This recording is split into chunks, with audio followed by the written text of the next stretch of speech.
सबको अमन सर का नमस्कार। सबको गुड इवनिंग। और सब लोग फटाफट लाइव आइए क्योंकि आज की क्लास शुरू होने जा रही है और आज की क्लास बड़ी इंपॉर्टेंट होने वाली है। आज की क्लास बड़ी इंपॉर्टेंट होने वाली है क्योंकि आज मैं बहुत सारे क्वेश्चंस आप लोग के साथ डिस्कस करने वाला हूँ। आप लोग के लिए पीडीएफ रेडी करा दिया मैंने, क्वेश्चंस भी सारे प्रिपेयर करा दिए गए। जितने लोग अभी तक मेरी क्लास में अपना रजिस्ट्रेशन करा चुके हैं उन सारे लोगों को आज पीडीएफ देने वाले हैं। उसमें बहुत सारे रूल्स, बहुत सारे कॉन्सेप्ट, बहुत सारे क्वेश्चंस जो आप लोगों ने पढ़े हैं और एग्जाम में जो क्वेश्चन आता है उस क्वेश्चंस को मैंने मर्ज किया हुआ है। आप इत्मीनान से उसको देखिए, उसको सॉल्व करिए और तब उसका फीडबैक मेरे व्हाट्सएप पे शेयर करिए ताकि मैं चेक कर सकूं कि आपने कितने सारे क्वेश्चंस को सही किया है और कितने सारे क्वेश्चंस आपके गलत है। ठीक है, चलिए आज इसको आगे बढ़ाने से पहले हम जरा बात करते हैं कि आज का टॉपिक क्या है। तो मैं बता दूं, आज का टॉपिक कॉमन नाउन है। कॉमन नाउन पे आज हम बात करना चाहते हैं, तो चलिए स्टार्ट करते हैं। कॉमन नाउन आप जिसको हिंदी में बोल सकते हैं जातिवाचक संज्ञा। जातिवाचक संज्ञा। आपसे एक और चीज मैं यहां पे शेयर कर दूं। अगर मैंने यहां पे जाति लिखा है इसका मतलब जाति जो हम लोग अपना टाइटल लिखते हैं वो नहीं है। यहां पे जाति का मतलब है क्लास। जाति का मतलब यहां पे क्या है? क्लास। और क्लास का मतलब होता है वर्ग। क्या होता है? वर्ग। जैसे शिक्षक वर्ग, विद्यार्थी वर्ग, चिकित्सक वर्ग, अध्यापक वर्ग, ये वर्ग है। ठीक है, इसलिए इसको हम क्लास करके डिनोट करते हैं, ना कि कास्ट।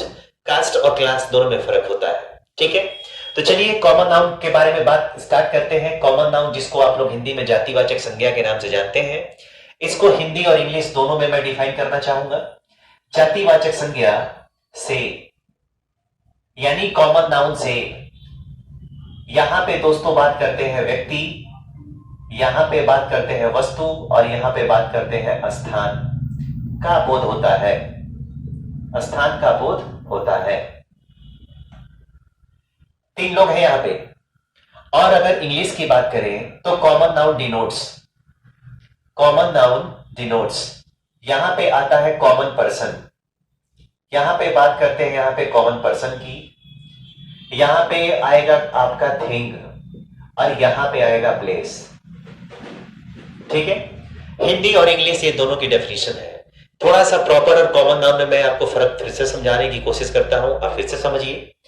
कॉमन नाउन दोस्तों मैंने यहां पे लिखा है, तो common noun denotes common person, common thing and यहां पे आएगा कॉमन प्लेस।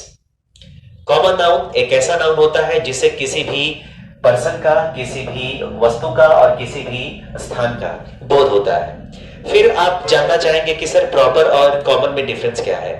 प्रॉपर और कॉमन में बस इतने का डिफरेंस है कि प्रॉपर नाउन में किसी भी पर्सन का, थिंग का और प्लेस का नाम दिया रहता है और अगर नाम नहीं दिया है इसका मतलब है वो आपका कॉमन नाउन है। ठीक है, नाम है तो प्रॉपर नाउन है, नाम नहीं है तो कॉमन नाउन है। बस इतना सा फासला है, इतना सा फर्क है। इस फर्क को आप लोग समझ जाएंगे, आपको तुरंत ये सारी चीजें क्लियर हो जाएंगी। ठीक है, अब देखिए, अब जरा बात करते हैं हम एग्जाम्पल की। यहां पे हम लेते हैं कॉमन पर्सन। यहां पे एग्जाम्पल में हम लेते हैं कॉमन पर्सन। ठीक है, यहां पे दूसरा जो एग्जाम्पल आएगा उसको हम लोग लेंगे कॉमन थिंग। ठीक है, और यहां पे जो थर्ड वाला एग्जाम्पल आएगा उसको हम लोग बोलेंगे कॉमन प्लेस। Common place. ठीक है, तीनों का एक एक एग्जाम्पल समझना बड़ा जरूरी है। अगर पर्सन की बात करें तो यहां पे आ गया दोस्तों बॉय। ठीक है, बॉय का मतलब हो गया लड़का। लड़का जाति, वो चाहे किसी भी जाति का हो, किसी भी धर्म का हो, किसी भी समुदाय का हो, उसको क्या कहेंगे हम? बॉय। सेम कंडीशन है लड़की के साथ। लड़की किसी भी जाति धर्म की हो सकती है, किसी भी समुदाय की हो सकती है, कॉमन नाउन है। अगर यहां पर स्टूडेंट है तो स्टूडेंट तो कोई भी हो सकता है ना। अगर यहां पे बात किया जाए टीचर तो टीचर कोई भी हो सकता है। अगर मैं बात करूं यहां पे डॉक्टर तो डॉक्टर कोई भी हो सकता है।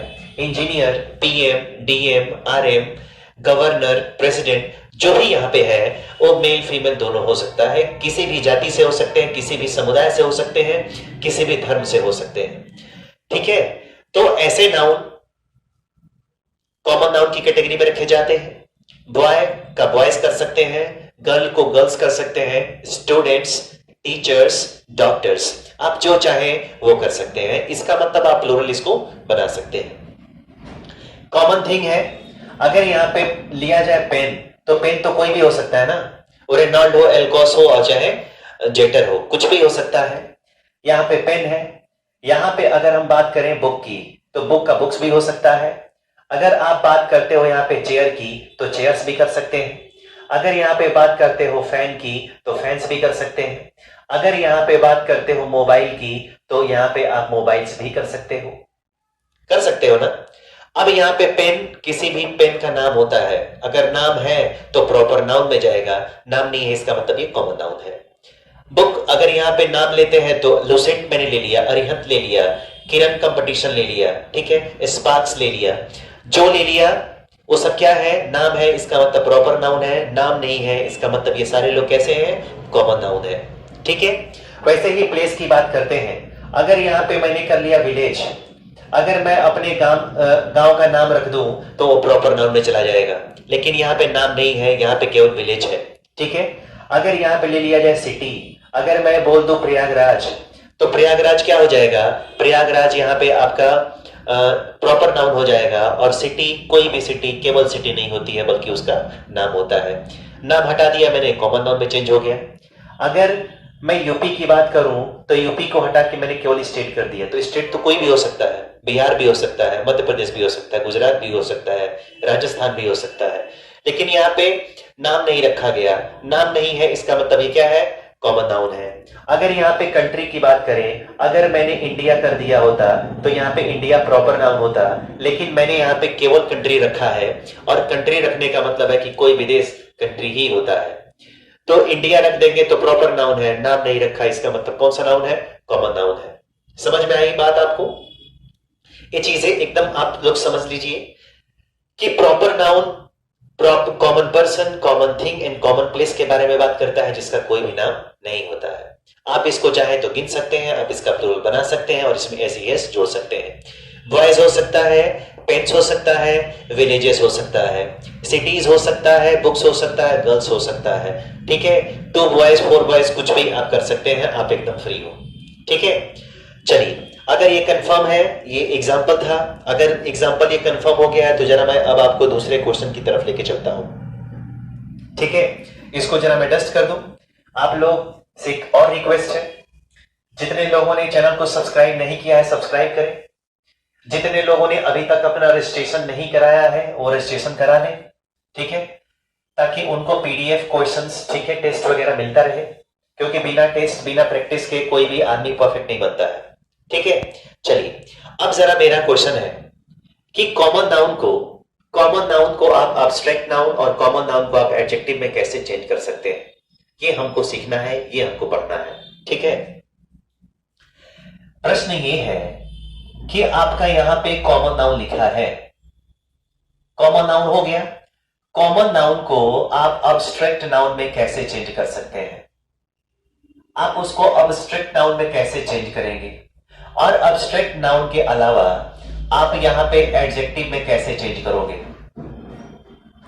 प्रश्न ये है कि क्या कोई कॉमन नाउन एब्स्ट्रैक्ट नाउन हो सकता है, और क्या कोई कॉमन नाउन एडजेक्टिव की तरह काम कर सकता है, तो बिल्कुल काम कर सकता है। उसी पे मैंने बहुत सारे क्वेश्चंस भी आज बना के रखे हैं, मैंने बना के दिया भी है। ठीक है, कैसे उसके साथ आपको आगे बढ़ना है मैं आपको आज बताता हूं। ठीक है, चलिए अब देखते हैं जरा क्वेश्चंस की तरफ, ध्यान दीजिएगा। अगर यहां पे क्वेश्चन लिखा है the father in him aroused to see that little girl। आप ध्यान से देखिए, ये वाला क्वेश्चन एकदम करेक्ट है। मैंने लिखा है यहां पे the father in him aroused, to see that little girl. ठीक है, यहां पे फादर है तो फादर के पहले यहां पे मैंने क्या लिखा है, द लिखा है। इस क्वेश्चन को आप लोग ध्यान से देखिए, समझिए। तब तक मैं दूसरा क्वेश्चन यहां पे देता हूं। अगर यहां पे लिख लिया जाए the mother,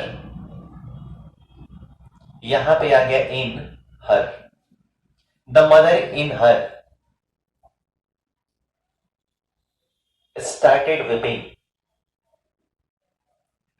whipping to see that poor girl। ये भी आपका सेंटेंस करेक्ट है। ठीक है, यहां पे मदर के पहले आपको, फादर के पहले आपको यहां पे द लिखा हुआ है। और ये भी याद रखिए कि यहां पे इन है और यहां पे इन है, और इसके बाद यहां पे जो आने वाला क्या है, यहां पे आने वाला जो वर्ड है वो आपका ऑब्जेक्ट है। क्या है, ऑब्जेक्ट है। अगर कभी क्वेश्चन ऐसे आता है the father in him, the mother in her, the brother in me, the mother in me, question आएगा ऐसे, क्वेश्चन ऐसे दे दिया व्हेन आई सा that girl, the brother in me came out। अब देखिए, ये क्वेश्चन हो गया और यहां पे ब्रदर लिखा है ना, ब्रदर के पहले यहां पे क्या लिखा है, द, और द के बाद यहां पे इन है, और इन के बाद फिर यहां पे क्या है, मी है। और मी क्या है दोस्तों, तो मी आपका यहां पे ऑब्जेक्ट है। ठीक है, मैं इसको सॉल्व करने का आपको दो तरीका बताता। सेंटेंस तो तीनों एकदम करेक्ट है, लेकिन उसमें पूछेगा क्या, फादर के नीचे अंडरलाइन करके यहां पे क्वेश्चन मार्क रहेगा, मदर के नीचे अंडरलाइन करके रहेगा, और ब्रदर के नीचे अंडरलाइन करके रहेगा। मैं आपको जरा यहां पे दो तरीके से ऑप्शन देता हूं। ये पहले दूसरे का ऑप्शन है और यहां पे ये पहले का ऑप्शन है। ऑप्शन नंबर ए दे दिया आपको कि ये वाला आपका प्रॉपर नाउन है, ये वाला ऑप्शन आ गया कि प्रॉपर नाउन है। दूसरा ये ऑप्शन आ गया कि आप कॉमन नाउन मानोगे इसको। सी ऑप्शन आ गया कि आप इसको मानोगे अब्स्ट्रैक्ट नाउन, अब्स्ट्रैक्ट नाउन। ठीक है, और डी नंबर ऑप्शन मानोगे इसको कंपाउंड नाउन। कौन सा नाउन मानेंगे इसको, आप इसको मानेंगे कंपाउंड नाउन। अब जरा दूसरे क्वेश्चन में मैं, ये जो क्वेश्चन है, ये जो आपका ऑप्शन है, ये क्वेश्चन नंबर 1 के लिए और क्वेश्चन नंबर 2 के लिए, ये दोनों के लिए है, ये दोनों के लिए है। ठीक है, और दोनों के लिए नहीं बल्कि ये तीनों के लिए है। ये तीनों क्वेश्चन में आपको ऑप्शन बनाना है। और ये जो दूसरा क्वेश्चन है उसमें मैं आपको ऑप्शन दे रहा हूं कि ये आपके लिए प्रॉपर नाउन है। ऑप्शन नंबर बी आपके लिए कॉमन नाउन है, आपके लिए कॉमन नाउन है। तीसरा ऑप्शन दे दिया आपके लिए कलेक्टिव नाउन है, आपके लिए कलेक्टिव नाउन है। और डी आपको यहां पे दे दिया ये एडजेक्टिव है। और ये जो आपके लिए विकल्प है, ऑप्शन क्वेश्चन नंबर पहले के लिए भी है, क्वेश्चन नंबर दूसरे के लिए भी, और क्वेश्चन नंबर तीसरे के लिए भी। ये तीनों में काम करने वाला है, लेकिन ये तीनों क्वेश्चन के लिए पहले ये वाला ऑप्शन और तीनों क्वेश्चन के लिए ये वाला ऑप्शन। आपको इसमें चूज करना है कि कौन सा ऑप्शन के हिसाब से हमको चुनना है। अब जरा इसका एक बार मतलब आपको समझा दें, तब आप क्वेश्चन को चुनिएगा इत्मीनान से। क्वेश्चन लिखा है द फादर इन हिम, उसके अंदर का पितृत्व, उसके अंदर का पितृत्व अराउज्ड, जाग गया to see that little girl. उस छोटी सी बच्ची को देखकर, उस छोटी सी बच्ची को देख के उसके अंदर पितृत्व, उसके अंदर पिता का गुण क्या हो गया, जाग गया। भले ही वो उसका पिता नहीं था, लेकिन जब उसने उस छोटी सी बच्ची को देखा तो उसके अंदर पिता का गुण जाग गया। ठीक है, उसके अंदर का जो बाप था, उसके अंदर जो पिता थे वो जाग गए, वो बाहर आ गया। जिस प्रकार उस लड़की के पिता बिहेव करते उसके साथ, उसी तरीके का व्यवहार उस व्यक्ति के अंदर भी क्या हो गया, जाग गया। The mother in her started weeping to see that poor girl. उसके अंदर का मातृत्व रोने लगा जब उसने उस बेचारी लड़की को देखा। उसके अंदर की मां, हर इंसान के अंदर माता पिता भाई बहन सब कुछ होता है, उसी तरीके से उसके अंदर की मां का गुण मातृत्व रोने लगा जब उसने उस बेचारी लड़की को देखा। और तीसरा है व्हेन आई सा दैट गर्ल, जब मैंने उस लड़की को देखा, the brother in me came out, मेरे अंदर का जो भ्रातृत्व है, मेरे अंदर का जो भाई है, वो जाग गया। कब? जब मैंने उस लड़की को देखा। सपोज करिए कोई सड़क पे लड़की जा रही थी, मैंने उसको देखा, तो मैंने कल्पना की, मैंने सोचा कि काश मेरी भी एक ऐसी सिस्टर होती। ठीक है, वो जाग गया। अगर आपको ये वाला ऑप्शन मिलता है तो कौन सा चुनेंगे, और आपको यदि ये वाला ऑप्शन मिलता है तो कौन सा चुनेंगे? अगर ये वाला ऑप्शन है proper noun, common noun, abstract noun and compound noun, तो कभी आपका ऑप्शन प्रॉपर नाउन नहीं होगा, कभी आपका ऑप्शन कॉमन नाउन नहीं होगा। ठीक है, कभी कॉमन नाउन नहीं होगा। अधिकांश बच्चे यही मारेंगे जो गलत हो जाएगा। ठीक है, वो कंपाउंड नाउन हो नहीं सकता है। ये वाला ऑप्शन क्या है? ये वाला ऑप्शन करेक्ट है, यानी option number C is the right answer. ठीक है, क्योंकि यहां पे भ्रातृत्व की बात कर रहा है, मातृत्व की बात कर रहा है, पितृत्व की बात कर रहा है, गुण की बात कर रहा है। ठीक है, और मेरे अंदर का भाई है, मेरे अंदर का पिता है, किसी के अंदर की मां है, तो दिखती तो नहीं है ना, वो महसूस होती है। आप पिता को देख सकते हैं, भाई को देख सकते हैं, माता को देख सकते हैं, दादाजी को देख सकते हैं, हर इंसान को देख सकते हैं, लेकिन उसके अंदर की मां को, उसके अंदर के पिता को, उसके अंदर के भाई को, उसके अंदर की बहन को हम नहीं देख सकते हैं, महसूस कर सकते हैं। सपोज करिए अगर रास्ते में कोई घटना घटी है, वो व्यक्ति छटपटा रहा है, आप वहां पे जाते हैं, उसकी हेल्प करते हैं, तो हो सकता है कि वो मित्र नहीं है, लेकिन मित्र जैसा व्यवहार किया था नहीं, बट किया उसने। उसके अंदर का जो मित्रत्व था वो जा गया था, उसके अंदर का भ्रातृत्व, उसके अंदर का मातृत्व, तो उसको फील करता है आदमी, महसूस करता है। और जो चीजें महसूस होती हैं वो कॉमन प्रॉपर कंपाउंड नहीं होती है, बल्कि क्या होती है? वो आपके लिए एब्स्ट्रैक्ट नाउन होती है। ठीक है, ये आपका ऑप्शन हो गया। लेकिन सपोज करिए कि ये वाला ऑप्शन अब बदल के इस वाले ऑप्शन में चेंज हो गया। पहला ऑप्शन है प्रॉपर नाउन, तो प्रॉपर नाउन हो नहीं सकता है, कॉमन नाउन ये होगा नहीं। ठीक है, इसमें कलेक्टिव नाउन दिया है तो ये कलेक्टिव नाउन होगा नहीं, और इसमें एब्स्ट्रैक्ट नाउन को छोड़ के क्या दिया है? एडजेक्टिव दिया है। तो मैंने यहां पे लिखा है कि किसी भी कॉमन नाउन को आप कब एब्स्ट्रैक्ट नाउन बनाएंगे और कब आपको एडजेक्टिव बनाना है। ठीक है, अगर बनाना है इसका मतलब है कि यहां पे अगर एब्स्ट्रैक्ट नाउन नहीं दिया है तो आपका आंसर कौन सा होगा? आपका आंसर डी होगा। आपका आंसर कौन सा होगा? डी होगा। अगर एब्स्ट्रैक्ट नाउन नहीं दिया है तो जरूर आपको एब्स्ट्रैक्ट नाउन दिया होगा, और अगर एब्स्ट्रैक्ट नाउन नहीं दिया है तो एडजेक्टिव जरूर दिया होगा। ठीक है, इस तरीके से अगर आपको बात करनी है तो भाई बहन माता पिता जो भी आएगा, द टीचर इन मी, मेरे अंदर का एक अध्यापक जाग गया। ठीक है, तो उसको हम लोग एब्स्ट्रैक्ट नाउन या फिर एडजेक्टिव के नाम से जानते हैं। ठीक है, अब आप पूछेंगे कि सर ये तो प्रॉपर नाउन है, फिर काम कैसे करना है? ये कॉमन नाउन है, फिर एब्स्ट्रैक्ट और एडजेक्टिव कैसे हो जा रहा है? आपको मैं एक छोटा सा एग्जांपल और देना चाहूंगा। छोटा सा एग्जांपल देता हूं, उसके बाद आप काम करिए। अगर मैं इसको चेंज कर देता, अगर सपोज करिए कि मैंने इसको बदल दिया और बदल के मैंने एक अलग प्रकार का क्वेश्चन आप लोग के सामने रखा। कौन सा? अगर यहां पे क्वेश्चन मैंने दे दिया और लिख दिया यहां पे कि आई सा his father on the road. I saw his father on the road. यहां पे फादर को अंडरलाइन कर दिया और पूछा कि फादर यहां पे कौन सा नाउन है। तो यहां पे जो आपने फादर लिखा था, क्या उस फादर की और इस फादर की स्पेलिंग में अंतर है? कोई अंतर नहीं है। फिर कैसे समझेंगे? आप यहां पे देखो कि मदर के पहले द इस्तेमाल किया गया था, ब्रदर के पहले द, फादर के पहले द, लेकिन यहां पे द है नहीं, है ना?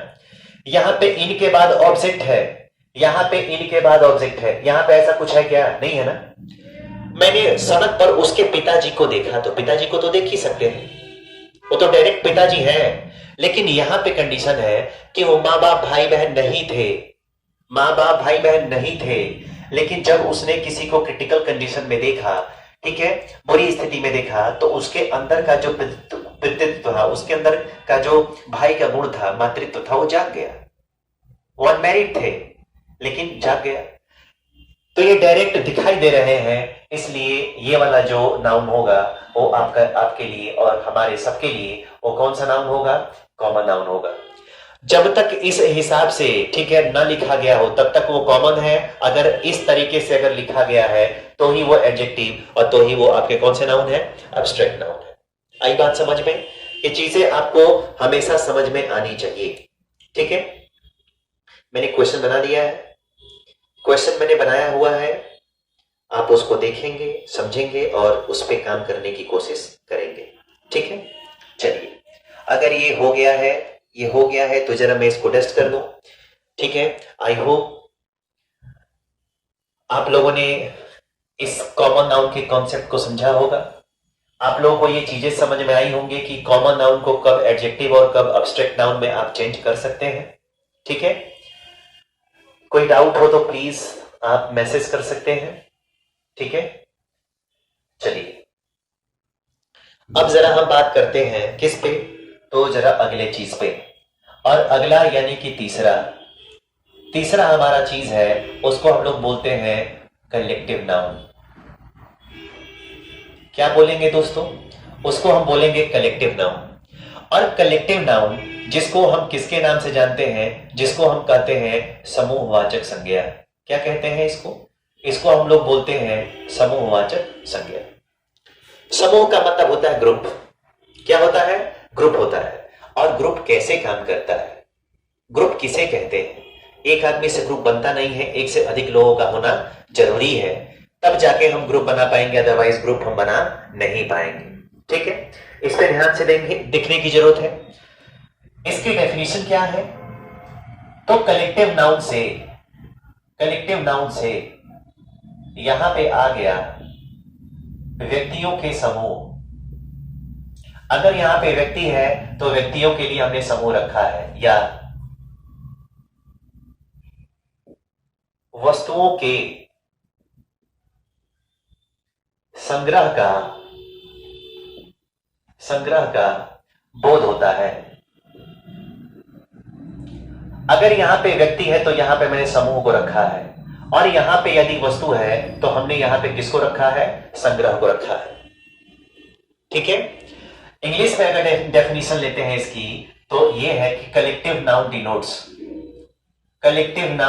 Denotes a group of people or a collection of things,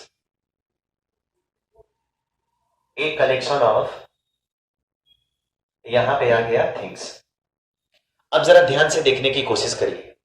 अगर यहां पे थिंग्स है तो इसके लिए जो शब्द हमने इस्तेमाल किया है कलेक्शन का मतलब होता है संग्रह, और यहां पे यदि पीपल है तो इसके लिए हमने इस्तेमाल किया है ग्रुप का। कितने लोगों को यह अंतर पता होगा कि संग्रह और समूह में क्या अंतर होता है? कलेक्शन और ग्रुप में क्या फर्क होता है? कितने लोग ऐसी चीजें बता सकते हैं? और जितने लोग इनमें अंतर कर पाएंगे, ऐसे ही लोग परीक्षाओं में एक नया आयाम स्थापित करते हैं, वही परीक्षा पास करके आते हैं। और जो लोग ये समझते हैं कि भाई वही होता है, दोनों में क्या फर्क, दोनों का मतलब तो समूह ही होता है, ऐसे लोग कुछ नहीं कर पाते हैं। इसलिए मैं चाहता हूं कि ये सब मेंटालिटी को आप छोड़ के बाहर आइए और एक एक चीज को आप लोग बारीकी से समझने की कोशिश करिए। दोनों में बड़ा फर्क होता है। व्यक्तियों का जो ग्रुप होता है, समूह होता है, वो अपने आप बनता है। सपोज करिए अगर ऑफलाइन क्लास में आप लोग पढ़ रहे होते तो सबका घर अलग अलग है, लेकिन जैसे एक पर्टिकुलर टाइम होता है, सारे लोग अपने घर से निकल के अलग अलग दिशाओं से आके एक जगह पे क्या होते हैं? इकट्ठा हो जाते हैं। लेकिन अगर वस्तुओं का संग्रह करना है, अगर ये पेन है तो ये पहले कंपनी में थी, कंपनी से डीलर के पास आई, डीलर के पास दुकानदार के पास आई, दुकानदार से हमारे पास आई, ये कहीं और था, सारी चीजों को इकट्ठा करके बनाया गया है। यहाँ पे टेबल है, यहाँ पे चेयर है, यहाँ पे डेस्क है, बेंच है, सबको इकट्ठा करना पड़ा है। तो वस्तुओं को कलेक्ट करना पड़ता है, वस्तुओं को इकट्ठा करना पड़ता है, इसलिए उसके लिए हम संग्रह का इस्तेमाल करते हैं। ठीक है, तो ऐसी ऐसी चीजों को हम दो तरीके से डिफाइन करते हैं। अगर नॉन लिविंग है तो उसके लिए कलेक्शन और संग्रह का प्रयोग करते हैं, और अगर लिविंग है तो उसके लिए हम ग्रुप और समूह का बोध कर यूज करते हैं। ठीक है, कौन कौन से लोग कलेक्टिव नाउन हो सकते हैं? तो कलेक्टिव नाउन को याद रखिएगा, कलेक्टिव नाउन को तीन तरीके से पढ़ते हैं। कलेक्टिव नाउन को मैं तीन तरीके से एक्सप्लेन करूंगा। तीनों तरीका बहुत महत्वपूर्ण है, अलग अलग तरीके से काम करना है उस पर। एक छोटा मोटा मैं एग्जांपल आपको देता हूं, ठीक है, उसके बाद बात करेंगे। अगर सपोज करिए, थोड़ा मैं इसको डस्ट ही कर लेता हूं पहले, ठीक है, इसको डस्ट करके इत्मीनान से लिखते हैं, कोई हड़बड़ी नहीं है। एक एक चीज, एक एक कॉन्सेप्ट अच्छे से समझ में आना चाहिए। अगर यहां पे मैं बात कर लूं, यहां पे बात करता हूं पार्टी, ठीक है, एक आदमी से पार्टी नहीं बनती है। अगर यहां पे बात कर ले तो यहां पे लिख दिया जाए पार्लियामेंट। क्या लिख दिया जाए? पार्लियामेंट। यहां पे लिख दिया जाए असेंबली। असेंबली का मतलब सभा होता है। यहां पे दोस्तों लिख दिया जाए कमेटी। क्या लिख दिया जाए? कमेटी। यहां पे लिख दिया जाए काउंसिल, ठीक है। यहां पे लिख दिया जाए आपका फैमिली, फैमिली हो गई। यहां पे लिख दिया गया कंपनी, कंपनी हो गया। यहां पे हो गया JURY, जुर्री। यहां पे आपके लिए लिख दिया जाए क्रू।